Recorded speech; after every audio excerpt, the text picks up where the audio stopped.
अस्सलाम वालेकुम स्टूडेंट्स, क्या हाल चाल है आपकी। उम्मीद करता हूँ सब लोग खैर खैरियत से होंगे। स्टूडेंट्स, आज हमने फर्स्ट ईयर की फिजिक्स का चैप्टर नंबर 1 मेजरमेंट्स ये हम स्टार्ट करने लगे हैं। तो चलिए शुरू करते हैं। स्टूडेंट्स, जब साइंस का नॉलेज इतना ज़्यादा वसी नहीं था तो हम साइंस को एक ही कैटेगरी में तमाम सब्जेक्ट्स को पढ़ते थे। उसे हम कहते थे नेचुरल फिलॉसफी। साइंस को जो नाम दिया जाता था वो था नेचुरल फिलॉसफी। फिर जब साइंस के नॉलेज में थोड़ा सा इजाफा हुआ, नेचुरल फिलॉसफी मतलब साइंस को हमने दो पार्ट्स में फिर डिवाइड किया। एक हमने नाम दिया बियोलॉजिकल साइंसेज और दूसरे को हमने नाम दिया physical sciences. Physical sciences students, biological sciences में हमने जानदारों के मुतालिक जितना भी नॉलेज था उसे हमने इस ब्रांच के अंदर स्टडी करना शुरू कर दिया और बेजान चीज़ों के मुतालिक जितना भी नॉलेज उस वक्त तक अवेलेबल था वो हमने फिजिकल साइंसेज में से पढ़ना शुरू कर दिया। फिर जब आहिस्ता आहिस्ता साइंस ने मजीद तरक्की की तो हमने इस फिजिकल साइंसेज को हमने मजीद सब ग्रुप्स में डिवाइड कर दिया। मसलन हमने एक ब्रांच को नाम दे दिया फिजिक्स का, दूसरी को लेट्स से हमने नाम दे दिया केमिस्ट्री और तीसरी को लेट्स से हमने नाम दे दिया जियोलॉजी। इस तरह से हमने मुख्तलिफ ब्रांचेज में फिजिकल साइंसेज को डिवाइड कर दिया। स्टूडेंट्स, ये जो सब्जेक्ट्स हैं ये आप लोग मजीद आगे कहीं पढ़ेंगे, लेकिन केमिस्ट्री आपने फर्स्ट ईयर में भी पढ़नी है। आज हमने इस क्लास में जो चीज पढ़नी है वो है फिजिक्स। फिजिक्स को हम किस तरह से डिफाइन करते हैं पहले इसको हम देख लेते हैं। It is the study of matter and energy and their relationship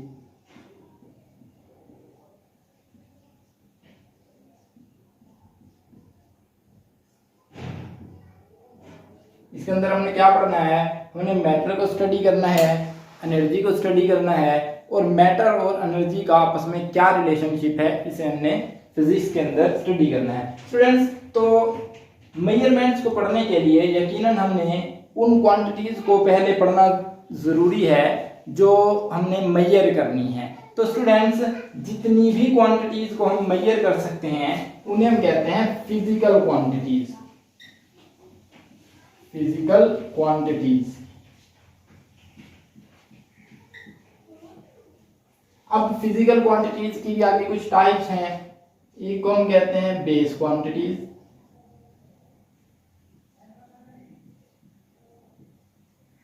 और दूसरी जो हमारे पास टाइप है वो है ड्राइव्ड क्वांटिटीज। स्टूडेंट्स, ये जो बेस क्वांटिटीज हैं ये बेसिकली 7 हैं। ये टोटल 7 हैं। मैस है, लेंथ है, टाइम है, टेम्परेचर है। इस तरह से हमारे पास ये 7, बाकी में टेम्परेचर है, इंटेंसिटी ऑफ लाइट है, ये टोटल 7 हैं। स्टूडेंट, इन 7 क्वांटिटीज से मिलकर कुछ और फिर क्वांटिटीज बनती हैं जिन्हें हम ड्राइव्ड क्वांटिटीज कहते हैं। स्टूडेंट, इस चीज को समझने के लिए मैं आपको एक छोटी सी एग्जांपल देता हूं। उम्मीद करता हूं उससे आप लोगों को मजीद ये चीज क्लियर हो जाएगी कि फिजिकल क्वांटिटी के बाद बेस क्वांटिटी और ड्राइव्ड क्वांटिटीज में क्या फर्क है।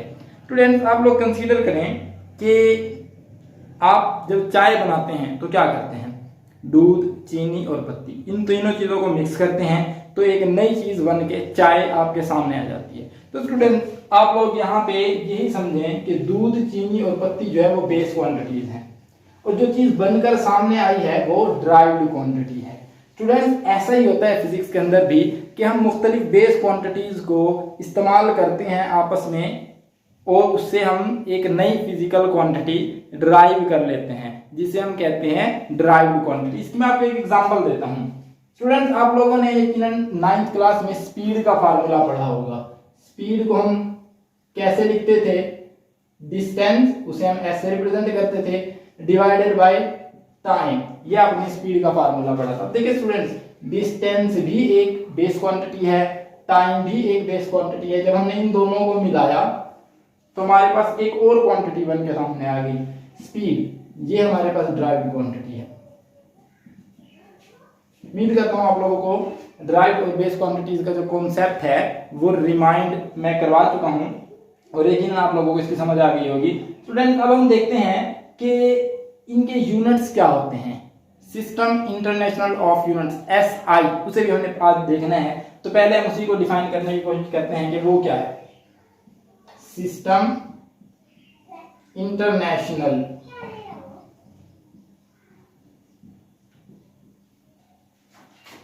Of units.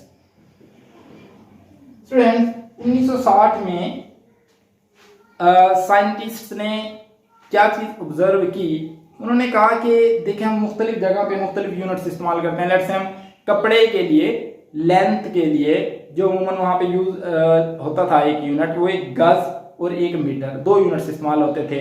दोनों में थोड़ा सा डिफरेंस था, मुख्तलिफ ममालिक में दोनों यूनिट्स इस्तेमाल हो रहे थे। तो वहां पे कंफ्यूजन ये आती थी, एक जगह से मेजरमेंट करके जब हम दूसरे कंट्री में लेके जाते थे तो एक जगह पे उन्होंने गज में मेजरमेंट की, दूसरी जगह पे वो मीटर में मेजरमेंट कर रहे होते, तो उसके दरमियान डिफरेंस आ जाता था। इस वजह से उन्होंने सोचा कि क्यों ना हम यूनिट्स का एक ही सिस्टम बना लें जो पूरी दुनिया में राइज हो जाए। तो वो मिलकर बैठे और उन्होंने वहां पे यूनिट्स की जो है क्वांटिटीज को वहां पे उन्होंने डिफाइन किया कि एक यूनिट में लेट्स से केजी में कितना मैस होगा, 1 मीटर की जो लेंथ है वो कितनी होगी। उन्होंने वहां पे बैठ के वो डिसाइड कर लिया और उस वक्त जो सिस्टम बनकर सामने आया उसे ही हम SI कहते हैं, सिस्टम इंटरनेशनल। तो स्टूडेंट्स इसे मैं डिफाइन किस तरह से करूंगा, स्टूडेंट्स मैं इसे किस तरह से डिफाइन करूंगा। In 1960 an international committee agreed on some definitions and standard, the system so established is called SI। तो स्टूडेंट्स इस तरह से हमारे पास सिस्टम इंटरनेशनल ऑफ यूनिट्स बनकर सामने आया। अब हम स्टूडेंट्स देखते हैं कि बेस यूनिट्स किसे कहते हैं और ड्राइव यूनिट्स किसे कहते हैं, और इसके अलावा कुछ और यूनिट्स भी होते हैं जिन्हें हम सप्लीमेंट्री यूनिट्स कहते हैं, हम उन्हें भी डिफाइन करने की कोशिश करते हैं। तो students base units, base units जितने भी हमारे पास बेस क्वांटिटीज को मेजर करने के लिए यूनिट्स इस्तेमाल होते हैं उन्हें हम बेस यूनिट्स कहते हैं। मसलन लेंथ एक बेस क्वांटिटी है तो उसे मेजर करने के लिए हम मीटर का यूज करते हैं, ये एक बेस यूनिट है। टाइम भी बेस क्वांटिटी है, उसे मेजर करने के लिए सेकंड यूज करते हैं, ये भी एक बेस यूनिट है। इसके अलावा हम देखते हैं ड्राइव यूनिट्स कौन से होते हैं।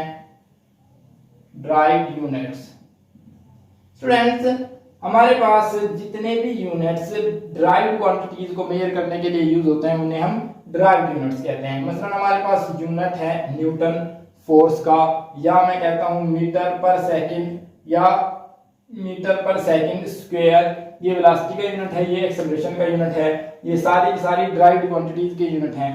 तो ड्राइव्ड क्वांटिटीज के यूनिट्स को जो मेजर करने के लिए ड्राइव्ड क्वांटिटीज को मेजर करने के लिए जो यूनिट्स इस्तेमाल होते हैं उन्हें हम ड्राइव्ड यूनिट्स कहते हैं। इसके अलावा स्टूडेंट्स कुछ होते हैं हमारे पास सप्लीमेंट्री यूनिट्स। अब ये क्या है, इस चीज को हम समझने की कोशिश करते हैं। सप्लीमेंट्री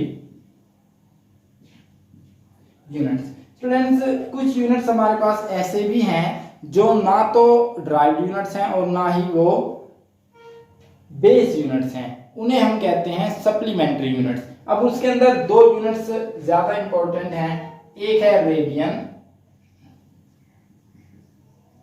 और दूसरा है स्टीरेडियन।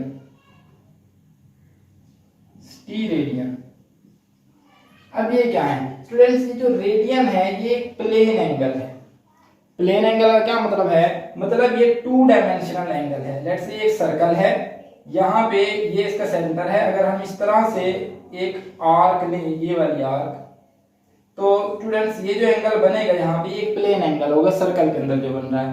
स्टूडेंट्स अब एक रेडियन कितने एंगल के इक्वल होगा, इसे समझना इंतहाई आसान है। आप क्या करें, लेट्स से इसका रेडियस r है, ये भी यकीनन r होगा।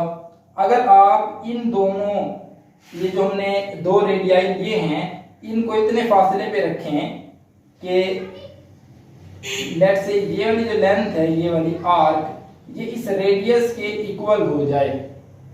फ्रेंड्स दोबारा से मैं रिपीट करूंगा कि ये वाला जो एंगल है थीटा, ये 1 रेडियन के इक्वल कब होगा, जब ये वाली लेंथ मतलब ये जो रेडियस है ये इस आर्क के इक्वल हो जाए, तो ये वाला एंगल 1 रेडियन होगा। अब हम देखते हैं कि टी रेडियन क्या होता है। स्टूडेंट्स, ये एक सॉलिड एंगल है, मतलब ये स्फीयर में, ये 3 डायमेंशनल होता है, ये स्फीयर में हम इसे देख सकते हैं। लेट्स से आप कंसीडर करें स्टूडेंट्स, ये एक स्फीयर है, ये इसका सेंटर है, यहां से मैं एक कोन कट करता हूं, उसके सरफेस से एक मैं कोन काटता हूं, तो स्टूडेंट्स ये वाला जो एंगल होगा इसे हम सॉलिड एंगल कहेंगे, 3 डायमेंशनल एंगल को। स्टूडेंट्स, अब ये वाला एंगल 1 रेडियन कब होगा, इसका भी सिंपल सी बात है, आप लोग समझें। लेट्स से ये वाली जो रेडियस है ये r है। स्टूडेंट्स, अगर मैं इसका r का स्क्वायर ले लूं तो क्या होगा, हमारे पास एक एरिया आ जाएगा, ये एक लेंथ है, लेंथ का स्क्वायर लेंगे तो एरिया आ जाएगा। स्टूडेंट्स, जब हमारे पास ये वाला जो एरिया है, ये कोन का जो सरफेस एरिया है, जब ये r स्क्वायर के इक्वल हो जाए तो यहाँ पे बनने वाला एंगल हमारे पास 1 रेडियन होगा।